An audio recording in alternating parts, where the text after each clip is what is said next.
अल्हम्दुलिल्लाह वस्सलातु वस्सलामु अला रसूलिल्लाह अम्मा बाद।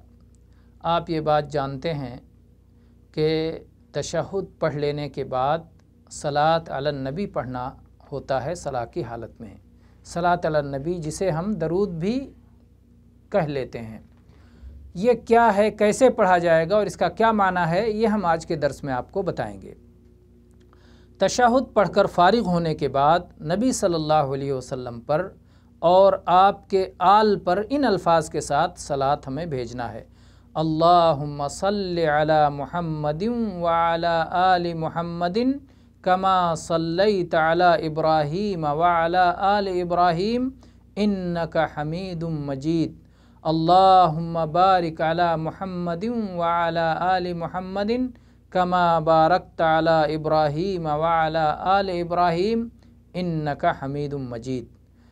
या अल्लाह, सलात भेज मोहम्मद सल्लल्लाहु अलैहि वसल्लम पर और आपके आल पर जैसे तूने इब्राहीम अलैहिस्सलाम और उनके आल पर सलात भेजी।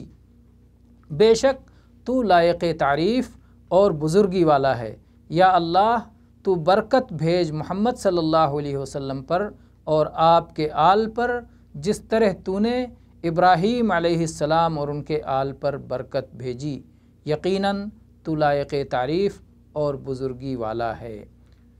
तो ये रहा सलात अलन नबी, जिसे हम तशहुद के बाद सलाम फेरने से पहले या तशहुद अव्वल में या तशहुद सानी या सालिस में कभी भी हम तशहुद से फ़रागत के बाद पढ़ेंगे, जिसे हम दरूद भी कहते हैं। वल्लाहु ताला आलम व सल्लल्लाहु अला नबीना वसल्लम वल्हम्दुलिल्लाहि रब्बिल आलमीन।